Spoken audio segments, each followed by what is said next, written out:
Hi, I'm Rakashi. Welcome to the Bookshelf Life. This segment of my channel covers books that I have on my bookshelf for at least, for a while, or maybe I just bought recently, and I have at least read twice. I will rate each book based on 3 different categories. We have plot, characters, and themes. Category is marked out of 5 stars, so therefore the book is marked out of 15 stars in total, which means that I will then average them out of 3, which, will still get the 5 stars for each book.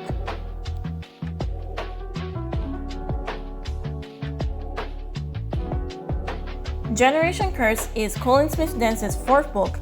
I bought this book this year at the Jamaica Expo, making this book the final book I need as part of my collection of Colleen Smith-Dennis books.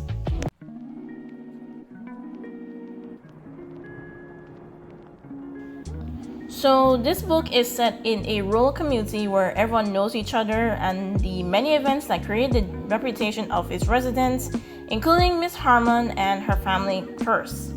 The rumors of the curse first started with Miss Harmon's father, who supposedly stole the parson's bowl and burned down the mace.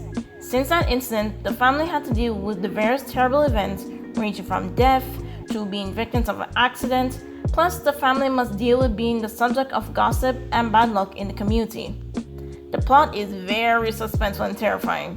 There are a few elements of the plot that capture the stresses and strains of generational curses. The plot is paced pretty well.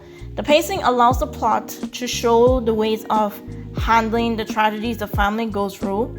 The plot can even make me nervous because just when I thought things couldn't get bad enough, it got worse for the family, which makes the resolution so satisfying. The book is in the third-person view, and we mostly follow Miss Harmon for the book.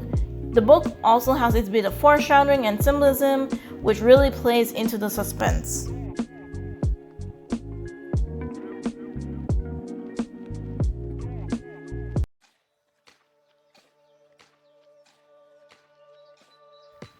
Each character will be rated by 3 different categories. First, we have development, then we have writing, then we have my personal favorite, the Jalcrow category. Also, something to note before I get into the characters. For the most part, the characters of the book are written well. However, with the large cast, it can make some characters feel superfluous to the story. Therefore, if some characters are removed, nothing much will affect the plot. For example, Jonan, Melvin, and Simone are characters I think fit into this box. Also, whenever a new character is introduced, just note one thing. Think of it like Game of Thrones and don't get too attached, because sometimes by the time this character is introduced, they're probably killed off by the next chapter or even a couple of chapters later. First, we have Miss Ethelyn Harmon. She's the main character of the book. She's the stoic and caring matriarch of her grandkids. She's the definition of stoic, as she has to endure the many hardships her family faced for many years, which is her most noble trait. Miss Harmon represents the strong maternal figures we see who have to keep the household together and been a positive figure to the kids that she's taking care of. Next, we have Nikar James. He's one of Miss Harmon's grandsons who can be described as determined and rough around the edges. He's bitter about his situation, living in poverty and basically being abandoned by his own parents. Since he decided that school wasn't really for him, he does, not so honest things to escape from his situation. Next, we have Layla. She's one of Miss Harmon's daughters who lives in the city. The people of the community said she was the only one of her siblings who kept her head up to escape poverty. Layla is caring and committed to helping her mother, nieces, and nephews in all the ways she can. Next, we have Jen. She's one of Miss Harmon's granddaughters who also dropped out of school and tries to do hairdressing to earn money. Finally, we have Jerome. He's one of Miss Harmon's grandsons who initially followed his cousin's lead by dropping out of school. However, he decides to go back to finish his education with some help from his aunt Leah. His decision to stay out of trouble makes him a target for bullying from his cousins. Finally, Nikard and Tyrone, who is Nikard's brother.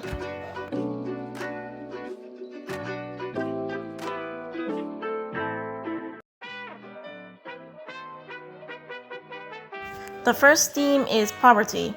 It is shown by the small house that the family lives in and plus they barely have enough money to buy food, and the little money they receive is from family members who live abroad. Next is family relationship. The family's relationship is filled with ups and downs as they deal with many tragedies and tensions from the actions of some family members.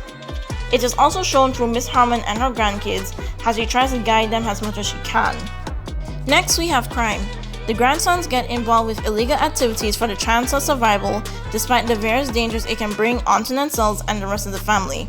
We also see this in that some members of Miss Harmon's family are victims of crime. Next, we have hypocrisy. After Miss Harmon finds out a member of her family commits suicide, she knows the church will judge the dead relative even more. There's also a point where some secrets about the Parsons family are revealed, hence he had no right to judge the actions of Miss Harmon's family. Next is religion, for a Christian view. Miss Harmon uses the church and worship as a means of escape from the troubles at home. Miss Harmon will sing gospel songs to herself when troubles come her way. Finally, we have hopelessness. The grandsons express their thoughts about doing illegal activities to survive, and the feeling of the weight of the curse will not allow the family to achieve their dreams.